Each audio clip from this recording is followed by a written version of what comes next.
Quaker State King Racing Buick, winner of the 1989 Die Hard Award for the most tough NASCAR mile, is winning again in 1990 as Brett Bodine takes first in the first Union 400.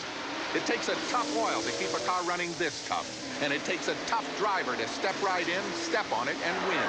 But number 26 is one tough car. Brett Bodine is one tough driver, and Quaker State is one tough motor oil.